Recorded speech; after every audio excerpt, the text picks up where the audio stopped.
Caramel. Caramel.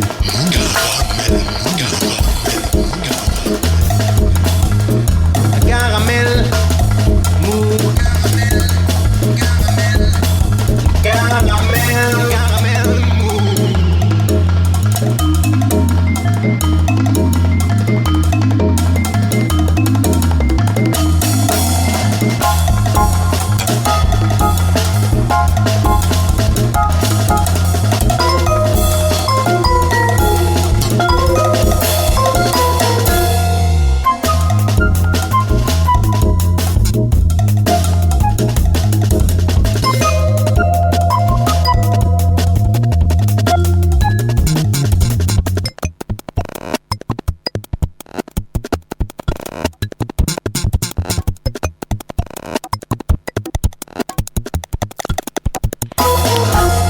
C'est pas pour me vanter, mais je suis un peu patraque depuis une semaine.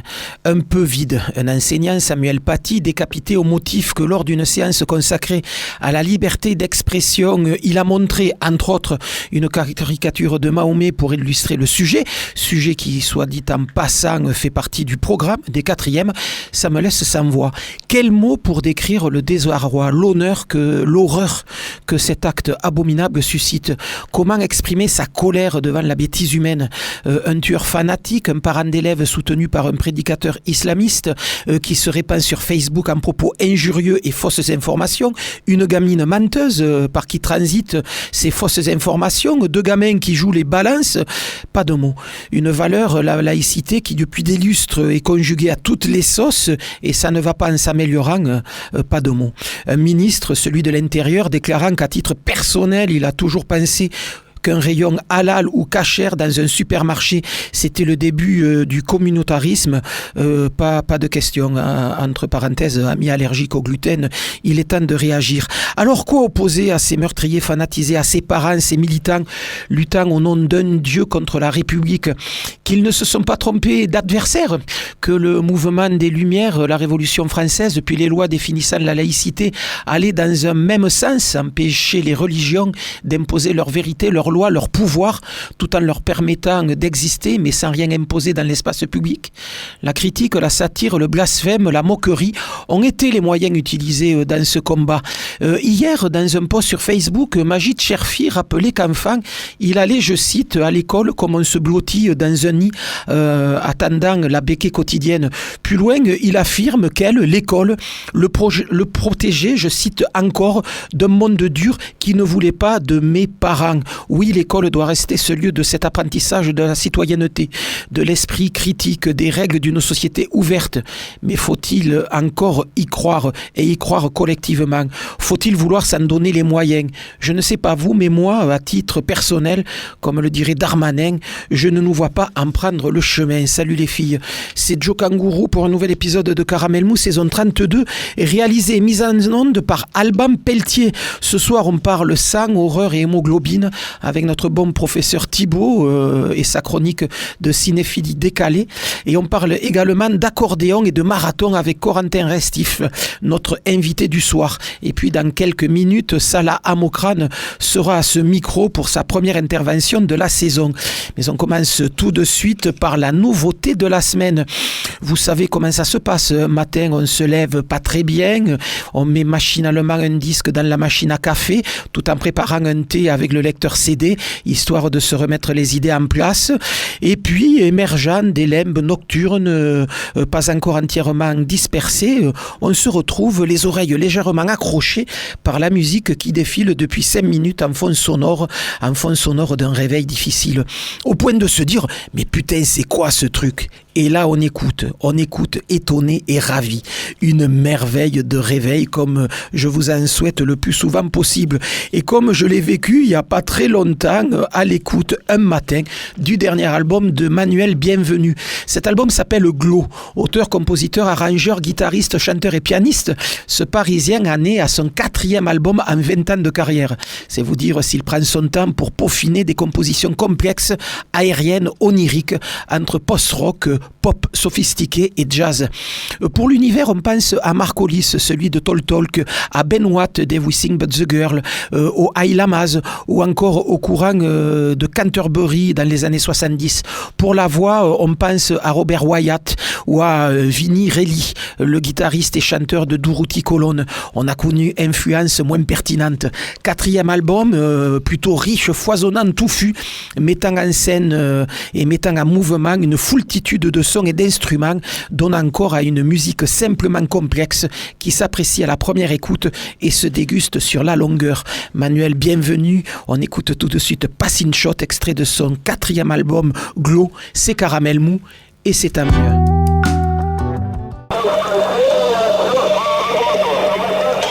Qu'est-ce que c'est? Caramel mou.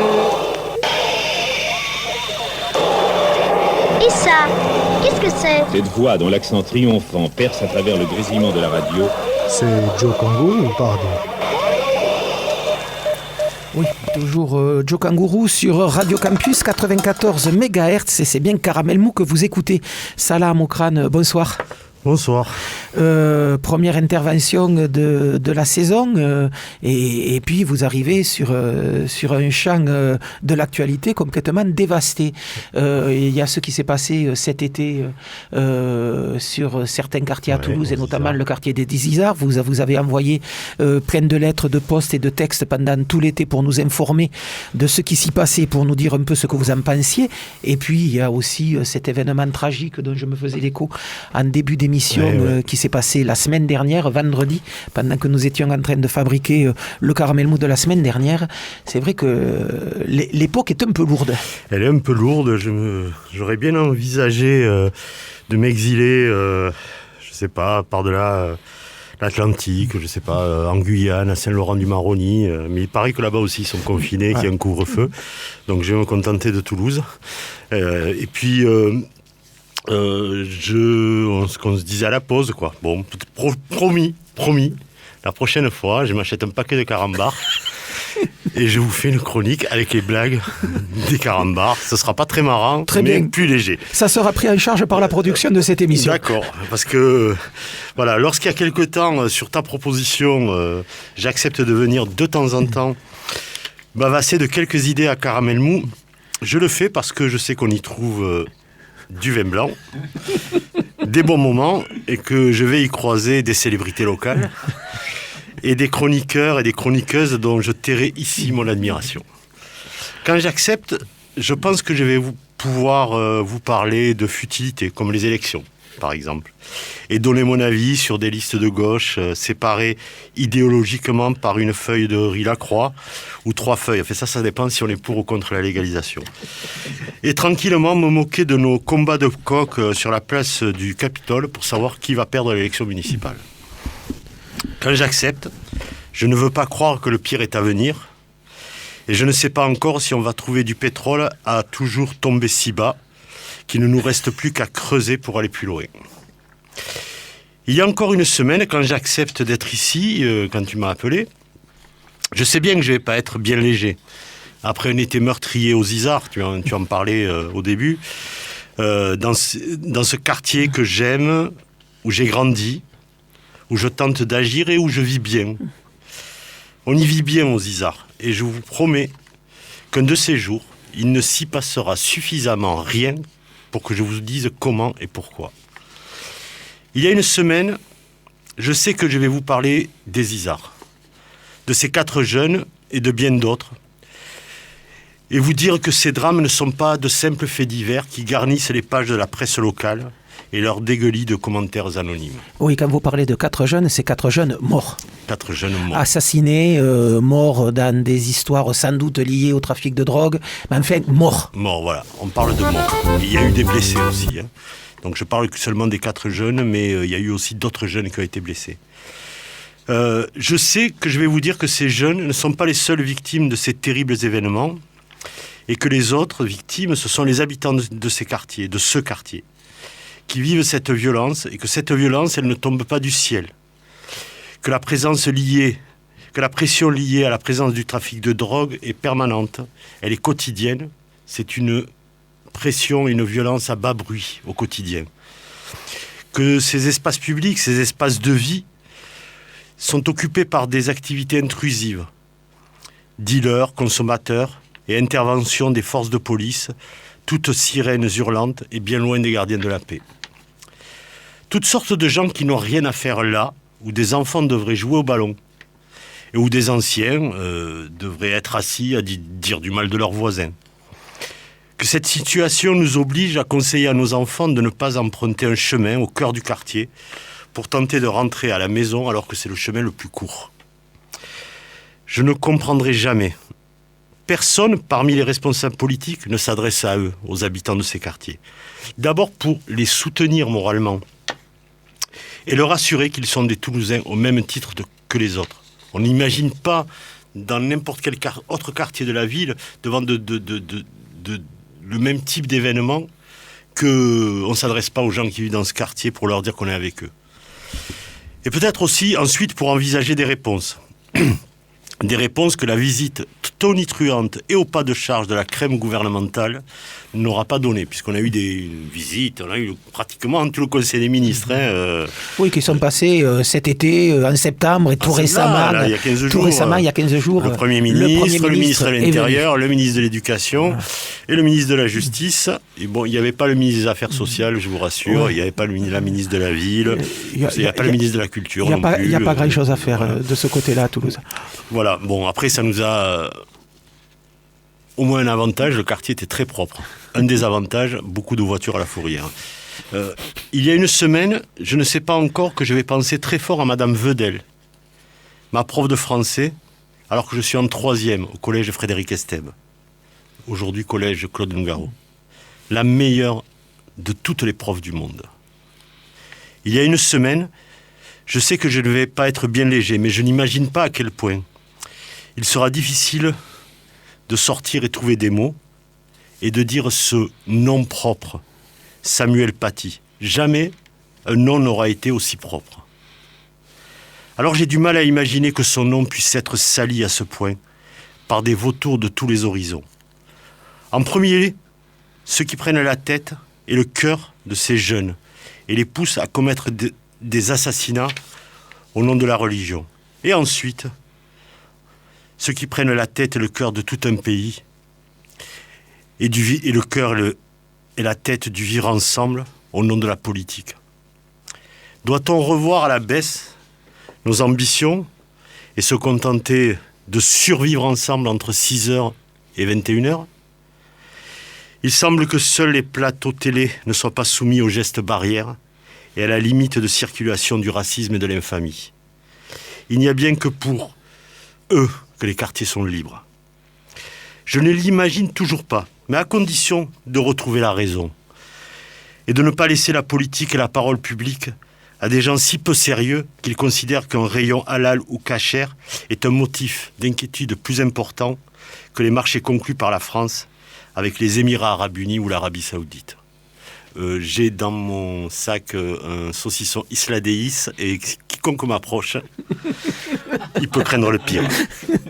Je ne l'imagine pas et je ne l'imagine toujours pas, mais à condition de continuer humblement à agir dans ma rue, à saluer mes voisins, à terminer mon verre de vin à 21h05, parce que 5 minutes de liberté, c'est déjà une promesse. Je ne l'imagine toujours pas, parce que comme le dit le grand chanteur kabyle Slimane Azem, qui était le chanteur préféré de mon père. Et qui est enterré tout près d'ici, à Moissac. À Moissac, et que mes frères Moussa Hakim ont repris de manière... magistrale, allez, magistrale. Je le dis. Bon, allez, je suis peut-être pas très objectif, mais je vais quand même le dire. Comme il dit Slimane Azem, dans une chanson qui s'appelle « La carte de résidence ». Heureusement qu'il y a des sages, c'est le prestige de la France. Voilà, allez, à peu près tout est dit ce soir sur ces histoires tragiques. Bon, promis, la prochaine fois, j'avais des blagues. Voilà, on va essayer de passer à autre chose et un peu de musique. Le Nicolas Coulon Quartet, Nicolas Coulon flûtiste, auteur d'un album qui s'apprête à sortir, un CD où l'on retrouvera ce morceau, Pantalal Rhapsody, Nicolas Coulon Quartet, dont fait partie l'invité du soir, Corentin Restif. Bonsoir. Salut, ça va? Ça va, ouais, vous l'avez compris. Ambiance. On se remet difficilement du choc de la semaine dernière. Corentin Restif, avant de parler de ce qui va nous occuper pendant les 20 minutes qui arrivent, deux, trois mots sur ce quartet dont vous faites partie. Ouais, contrebasse, batterie, accordéon, flûte. Alors pas contrebasse, tuba. Ouais, Jean-Philippe Vier au tuba. Fabien Tournier à la batterie et Nico Coulon donc qui compose à la flûte et qui nous a réunis autour de ces compositions d'abord pour les faire sonner, chercher à les faire vivre et puis de fil en aiguille on a enregistré cet album en février et voilà on est très content de le présenter. Ouais, ça doit être un peu compliqué de présenter un album par les temps qui courent. C'est le pire moment pour le sortir mais bon il est là, on cherche quand même à le jouer quoi. Ah ouais, tous les albums des années 2020, on va peut-être pouvoir en faire un cimetière des éléphants parce que ils s'enchaînent, ils se multiplient, ils s'empilent, mais on n'en entend quasiment pas parler parce qu'il n'y a aucun moyen de les défendre sur scène quoi. Non, mais bon, enfin si, pour 24 heures de l'accordéon, il y aura la possibilité, mais on va en parler après. Je crois que vous auriez pu faire un excellent animateur radio avec ce sens inné de la passe et de la transition sur le sujet du jour. Oui, donc vous êtes surtout là, Corentin Restif, même si effectivement on pouvait parler de cette actualité qui va vous concerner puisque c'est la sortie du premier album du Nicolas Coulon Quartet. On est là aussi pour parler d'un événement qui va se passer la semaine prochaine, le 30 octobre, donc c'est vendredi prochain, et le 1er novembre, c'est samedi et dimanche prochain. Les 24 heures de l'accordéon, ça sera la 3e édition de cet événement, sauf que cette fois, ça va pas faire 24 heures sur un seul tenant, vous aurez compris. Il paraît que depuis le moment où vous avez fait la programmation de cet événement, il y a quelque chose qui s'appelait le couvre-feu. Et donc ça paraissait impossible, au moins très compliqué, de pouvoir jouer pendant 24 heures dans une seule salle. Donc ça va se passer sur 2 jours. Vous pouvez nous dire un peu à quoi correspond d'abord cet événement dont vous faites partie depuis le début, Corentin? C'est né de la rencontre entre... depuis plusieurs années, là, on a monté un collectif d'accordéonistes qui se réunit au sein de ce qu'on appelle les accordéonistades. En gros, on s'invite dans un bar et on joue et on se rencontre autour de cet instrument. Il y en avait plein qui s'étaient passés à la CAFPO, mais plein qui s'étaient passés aussi à Maison Blanche beaucoup, l'itinéraire bis, voilà, dans des lieux qu'on aime bien, où on se sent bien, à la Guinguette éphémère aussi, à la Croix-Falgarde. Et l'idée est venue de Yann Valade qui est venu nous voir en disant « Mais vous, les accordéonistes, vous êtes toujours partants dès qu'il y a une idée... un peu bête à mettre en place. Alors, est-ce que ça vous dirait 24 heures de musique non-stop ? Et évidemment, ça a mordu comme idée. Et 24 heures de musique non-stop avec comme héros principal l'accordéon. Voilà. Qui est un instrument qui vit une belle époque en ce moment. Un instrument qui revient de loin, parce que si je m'en réfère à ma jeunesse, bon d'accord, ça commence à devenir un événement lointain, ma jeunesse, mais si je m'en réfère à ma jeunesse, les samedis après-midi étaient régulièrement rythmés à la maison par une émission sur FR3 qui s'appelait Le Monde de l'accordéon, et les vedettes de l'époque, c'était Verschuren et Yvette Horner, même si après Yvette Horner, relookée par Gauthier, a pu revenir en grâce auprès du jeune public. Enfin, c'est vrai que dans les années fin 60, début 70, l'accordéon, c'était quand même marqué musique de vieux. Ouais, j'ai pas connu ça. Mais donc c'est vrai que c'est un instrument qui revient vraiment de loin. Ouais, il y a à Toulouse, il y a on est une ville qui a de la chance, qui a eu des musiciens qui ont tenu bon, qui sont allés chercher d'autres influences, qui ont proposé vraiment de belles choses et qui sont là aussi dans cet événement. Et quelque part, nous, on est sur cette lancée-là avec tous les Thierry Rock, Jean-Luc Amestoy, Didier Dulieu. Voilà, toute cette génération d'accordéonistes qui ont fait des choses fantastiques, des musiques qui nous font voyager, qui nous font rêver et qui remettent l'accordéon dans des... dans une sincérité, des émotions qui sur le parlent, devant de la scène. C'est vrai que Dulieu a été très longtemps l'accordéoniste du quartet de Didier Labbé, une formation jazz qui a vraiment marqué son temps à Toulouse. Dulieu, Amestoy a autant joué avec Zebda, 100% collègues, les motivés, qu'avec Sandoval. Et là aussi, c'était quand même mettre l'accordéon, il jouait aussi du piano, mais mettre l'accordéon sur le devant de la scène dans des formations qui étaient très populaire. Thierry Rock a joué avec des tas de tenants de la chanson à Toulouse. C'est vrai que c'est des gens qu'on a eu l'habitude de voir sur le devant de la scène. Ouais. Et qui sont là dans les 24 heures d'accordéon, qui viennent avec toute leur générosité, vraiment pour le vivre à fond. Et voilà, ça nous fait vraiment un super plaisir, quoi. Ouais. Et après, il y a la nouvelle génération dont vous faites partie, les Grégory Dalten. Alors, il n'est pas encore venu, Grégory, mais et Florian de Monsan, qui paraît qui est dans le noyau. Alice Béag, il y a toute une Émilie Cadieux, Cadieux aussi qui se fait bien connaître dans l'univers chanson, elle s'accompagne elle-même à l'accordéon. C'est vrai qu'il y a une nouvelle génération d'accordéonistes. Il se passe plein de choses. Après, sur Toulouse, il y a eu quand même Lionel Suarez qui fait pas partie du collectif, mais qui a apporté haut aussi la tradition de cet instrument-là. Comment ça s'est passé pour vous, l'arrivée, l'apprentissage, et comment vous êtes tombé dans l'accordéon en écoutant des musiques. Moi, j'ai commencé par le piano quand j'étais petit, et arrivé étudiant, j'avais plus de piano et j'écoutais beaucoup de musique où il y a de l'accordéon.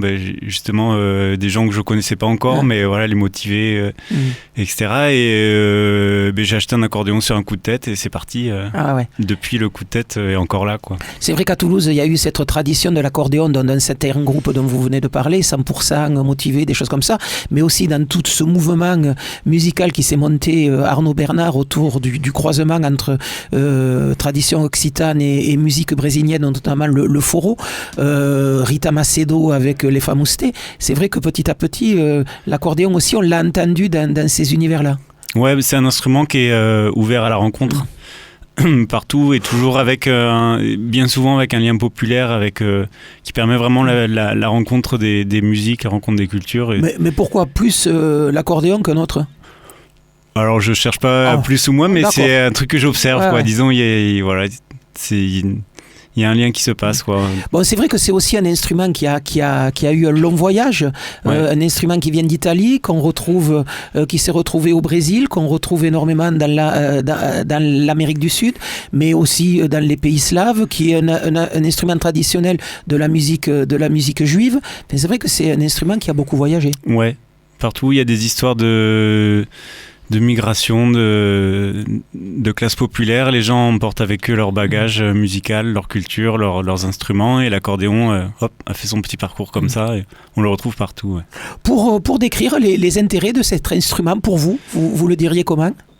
Les intérêts, je sais pas, ça me touche d'abord quand je joue, ça fait vibrer. C'est un instrument, on l'a sur soi, on vibre avec, c'est déjà très agréable comme sensation, et on voit très rapidement que ça fait vibrer les autres aussi, quoi. Et là, je sais pas, ça a été mon terrain d'expression.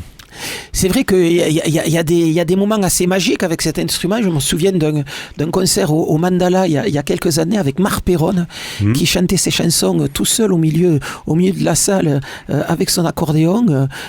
Jeannot, qui était encore vivant, avait allumé le poêle. Il faisait froid dehors et c'est vrai qu'on n'arrivait plus à sortir du Mandala ce soir-là.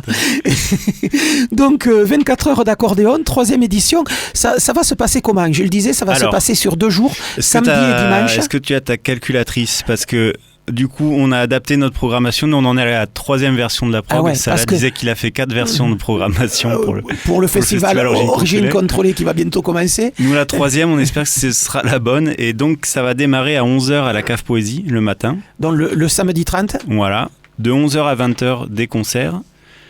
la même chose le lendemain de 11h à 20h, ce qui nous fait 18 heures de musique. Et pour arriver à 24 heures, on va mettre de la musique toute la nuit autour de l'accordéon sur Radio CAFPO. Voilà, donc Radio CAFPO, cette radio que Yann Valade et l'équipe de la CAF Poésie ont mis en place pendant le confinement et qui leur permet régulièrement de retransmettre des événements qui se passent dans ce lieu assez emblématique de la scène toulousaine. Ouais, qui résiste contre vents et marées. Ah ouais.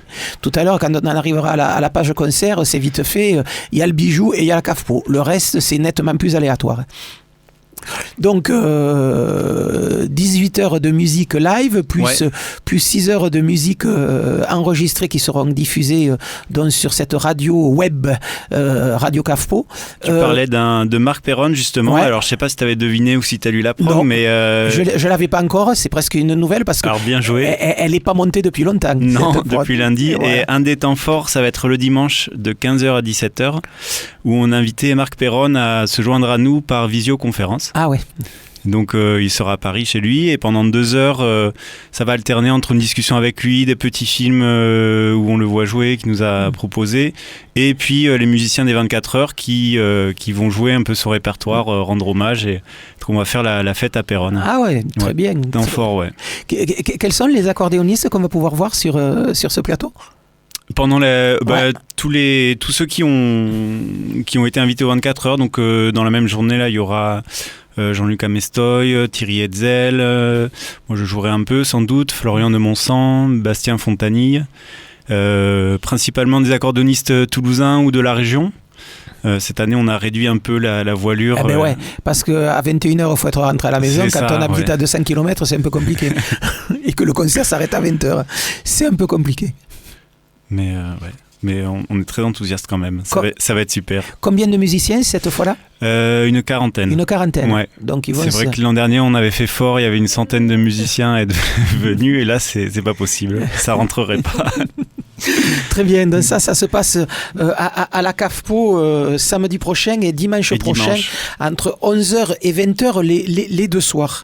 Pour revenir... Est-ce que tu veux d'autres noms? Ah ben oui, allons-y. On aura le plaisir d'accueillir Simon Chouf et Simon Barbe aussi qui sont des habitués de la CAFPO et de Caramel Mou.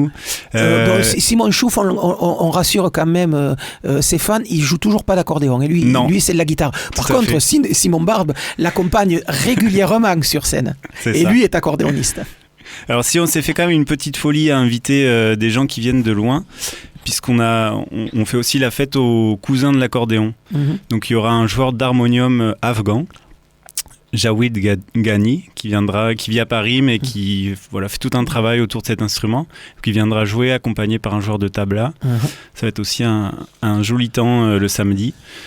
Et puis voilà, dans les habitués en fait des 24 heures l'accordéon, on retrouvera bien sûr Thierry Roch en solo, le duo Didier Dulieu, Jean-Luc Amestoy, et puis plein de trio Loubellia, plein de belles choses, des expériences aussi, des moments intimes musicaux dans la cave, puisque voilà, distanciation oblige, la cave sera moins accessible, mais on invite quand même les gens à venir... les musiciens à jouer des moments brefs pour une ou deux personnes et carte blanche totale, on peut les mettre dans le noir, on peut tourner autour, on peut... Voilà, l'imagination. Puisqu'on parle du monde de l'accordéon, le duo Caton-Catex fait partie des... Oui, ils étaient venus l'an dernier et à la première édition, ouais. Qui eux aussi ont permis à l'accordéon d'ici de pouvoir vivre et d'être représenté dans la scène chanson. Tout à fait. Des difficultés pour monter cette 3e édition ? Ouais. Des difficultés liées évidemment aux règles qui changent toutes les 5 minutes, quoi. Ouais. Mais nous on a fait le choix du coup de réduire un peu d'inviter les gens qui sont déjà venus et qui ont envie juste de refaire ça de manière simple. On vient normalement ou il faut s'inscrire avant ? Non, on va pas mettre en place le système d'inscription, ça va être autogéré comme ça s'est passé le week-end dernier pendant la lecture du Canto Général de Pablo Neruda, où là les gens entraient, sortaient en fonction des places disponibles, distanciées, assises, masquées, et voilà, tout le protocole Habituel.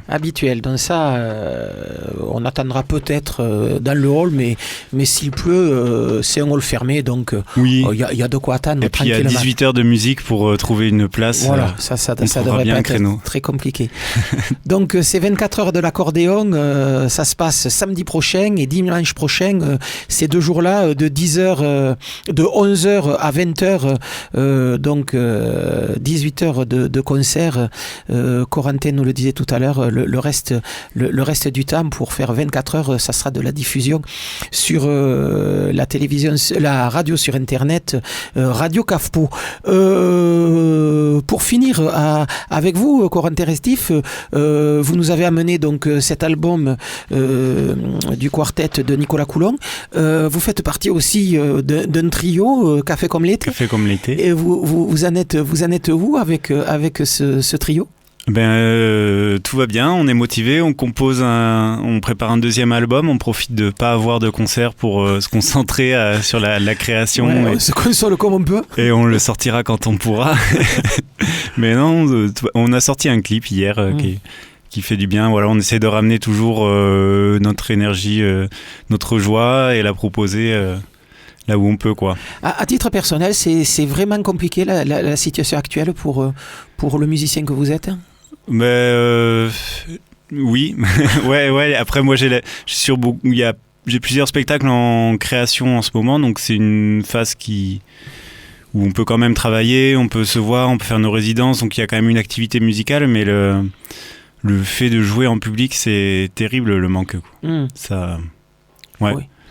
Ce qui est, j'allais dire, presque le b.a.-ba du métier. Ouais. La représentation. La rencontre. Enfin, en fait, la rencontre surtout avec les gens, voir les gens qui lâchent prise, qui vivent quelque chose à travers la musique, et ça, c'est terrible de ne plus le voir, en fait. Très bien, écoutez, on vous souhaite bonne chance pour la suite. Vous nous avez amené quand même votre accordéon. L'avantage de l'accordéon par rapport à la contrebasse pour un joueur de contrebasse, c'est que c'est quand même nettement plus simple à transporter. Vous nous avez amené votre accordéon. Il est temps peut-être de le sortir le sortir de son étui pour finir cet entretien. On va écouter un peu d'accordéon. Le temps que vous installiez, je vais rappeler simplement un peu votre actualité. Donc il y a ce clip qui est sorti hier sur Facebook de Café comme l'été, qu'on peut retrouver sur la page Facebook de ce groupe toulousain autour des musiques du Brésil. Il y a cet album que vous nous avez amené du Nicolas Coulon Quartet, album qui vient de sortir, et on en reparlera sans doute ici avec les membres de ce groupe dans cette émission. Et puis il y a donc les 24 heures de l'accordéon samedi et dimanche prochain à la Cave Poésie. Corentin, le morceau qu'on écoute, c'est quoi? Je sais pas, j'avais pensé, j'étais en train de bosser ces jours-ci la valse à Hume d'André Mainviel, que j'aime beaucoup, alors je sais pas. Allons-y, ouais, allons-y et on se quitte avec ça.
Caramel mou. Ce soir, sur la place, grande séance de cinéma avec le célèbre et audacieux Jim Parker et son cheval Dixie, de l'aventure et des galopades dramatiques avec les cavaliers du Far West.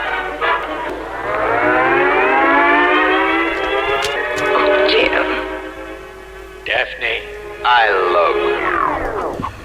Avant de retrouver notre bon professeur Thibaut, le petit commentaire que vous faisiez à la fin de ce morceau, Corentin. Ah oui, qu'il va falloir que j'y retourne un petit peu. C'est vrai que ce morceau, il est bon, mais déjà, c'est beau, hein. Quand il le chante, c'est déjà compliqué, et le voir jouer à l'accordéon, ça a l'air pas simple non plus. Mais c'est tellement bon que... Bon. Quand je vous posais la question tout à l'heure de ce que vous ressentiez avec un accordéon, on a l'impression que c'est tout un orchestre oui, c'est qu'on ça a qui entre les mains. c'est ça qui est pratique avec cet instrument, c'est qu'on peut à la fois s'accompagner et avoir un rôle mélodique. C'est très complet. Voilà, donc si vous aimez l'accordéon, il y en a pendant 24 heures la semaine prochaine à la Cave Poésie, samedi et dimanche prochain. Je vous rappelle l'horaire, 11h-20h le samedi et 11h-20h le dimanche. Merci en tout cas Corentin d'être venu dans cette émission. Et on en arrive tout de suite à la dernière chronique de cette émission hebdomadaire, la chronique de cinéphilie décalée avec notre bon professeur Thibaut. Bonsoir. Bonsoir, petite fée de la FM.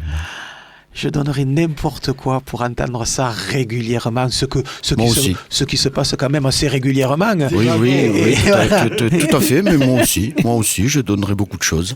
J'aimerais qu'on me susurre comme ça, qu'on m'appelle petite fée de la FM, tous les soirs ou tous les matins. Ouais, très bien, je trouverai... Mais ce n'est pas le cas, c'est vous qui profitez de ces lauriers. Et Dieu sait si vous les avez bien mérités. De ces douceurs hebdomadaires. Donc, pour une fois, je vous ai demandé... un petit challenge. La semaine dernière, nous avions à ce micro un auteur toulousain qui était venu nous présenter son dernier ouvrage, sa dernière parution, et qui traitait de mouvement théâtral qui a eu ses heures de gloire dans les années 20. Le théâtre du Grand Guignol. Cyril Camus était là pour nous présenter son bouquin Sang de bœuf. Et je vous ai demandé de trouver le pendant cinématographique de ce style-là. Vous auriez dû venir nous en parler la semaine dernière. Mais le couvre-feu étant de rigueur, vous aussi, vous aviez à régler des problèmes de grille. Tout à fait, oui. Eh bien, oui, je travaillais à la Cinémathèque. Alors voilà, donc il fallait revoir les grilles des projections. Là, on ne parle pas de grille de salaire. J'espère. On parle de grille. Ah non, parce que là, c'est encore pire. Voilà. Donc, je vous ai demandé de nous trouver un peu le pendant de ce mouvement un peu esthétique.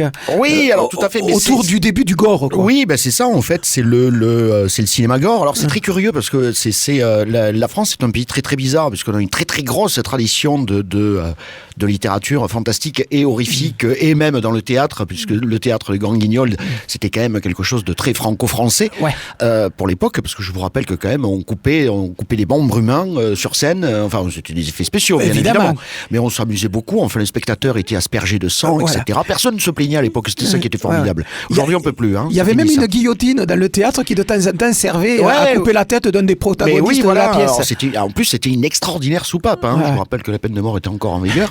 Donc du coup c'est voilà.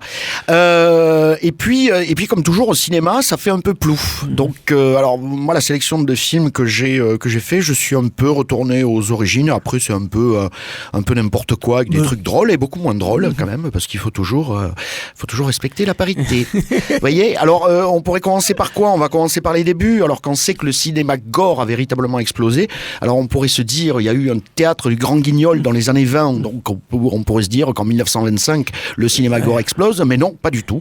En fait il va exploser au tout début des années 60 avec un film qui est d'ailleurs inspiré du théâtre du Grand Guignol, en fait, qui s'appelle Bloodfist. Voilà, qui est, je sais même pas si le film est sorti en France. En tout cas, il est sorti en Belgique sous le titre La Fête sanglante. et non pas le festin sanglant, donc c'est bizarre, parce que Fist, c'est festin.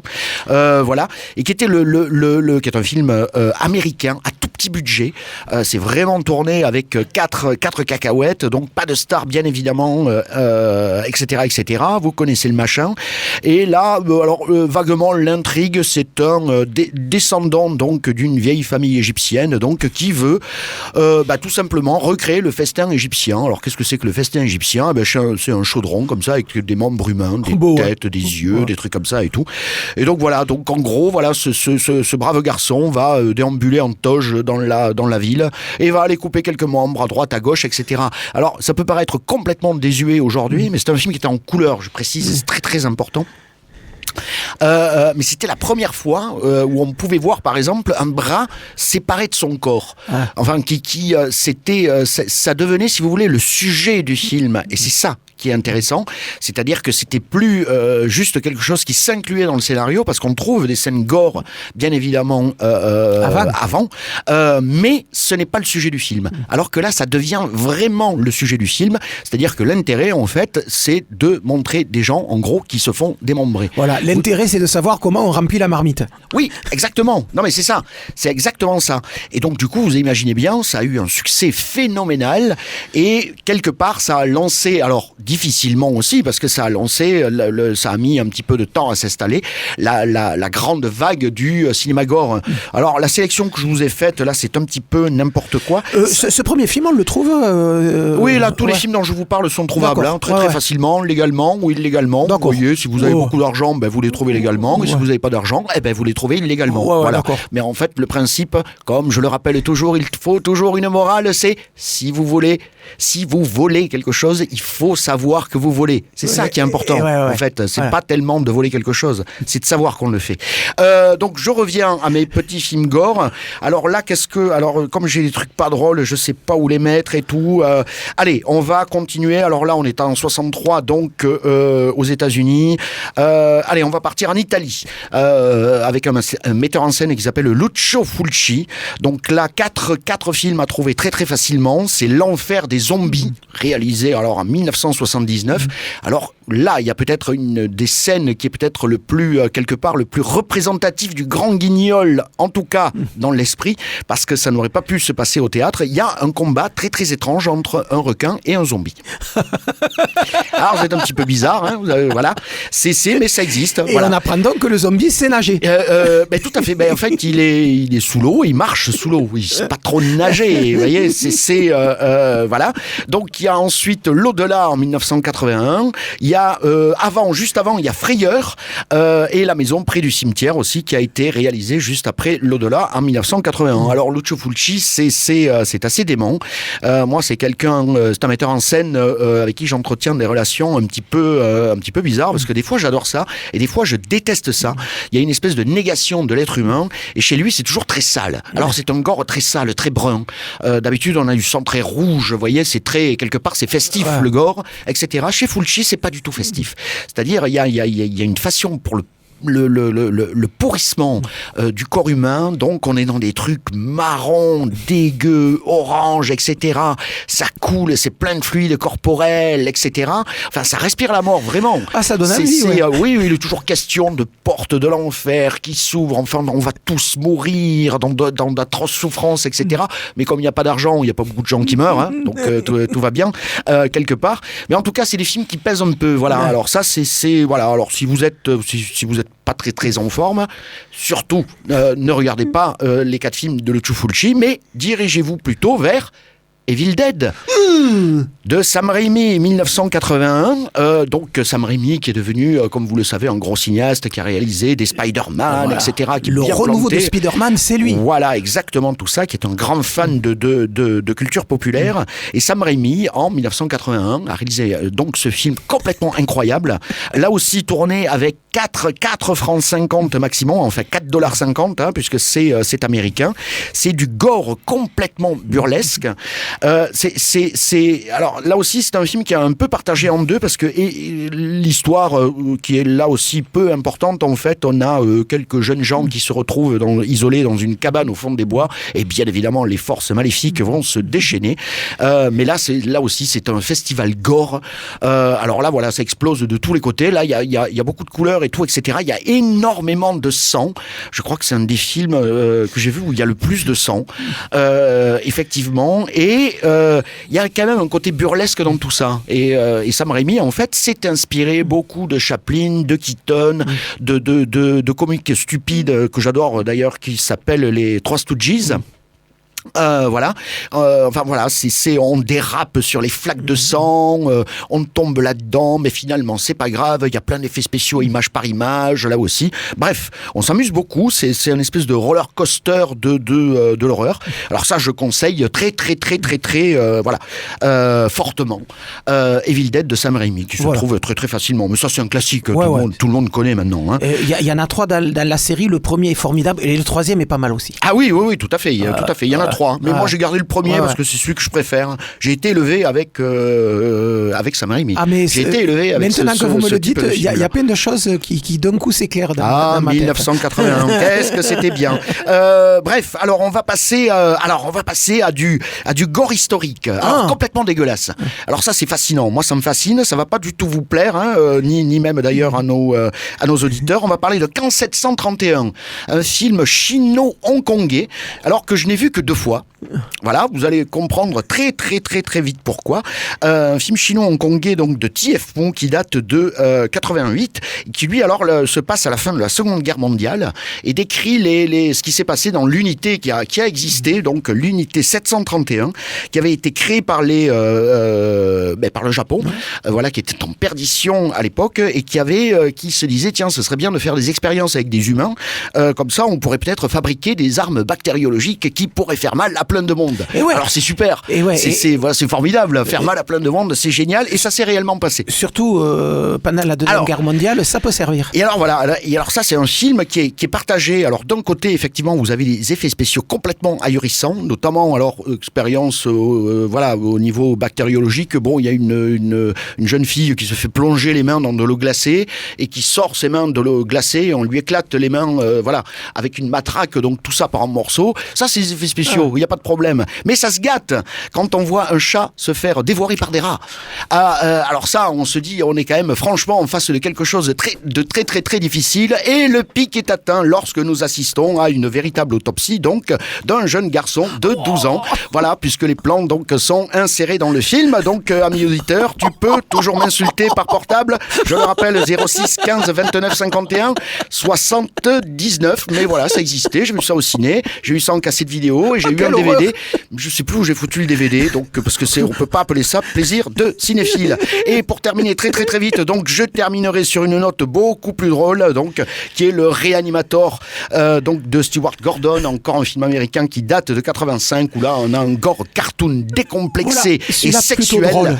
Voilà, et celui-là qui est extrêmement drôle, donc qui est une adaptation assez intelligente de Howard Philip Lovecraft parce qu'elle est complètement détournée, donc c'est sa nouvelle, donc Réanimator.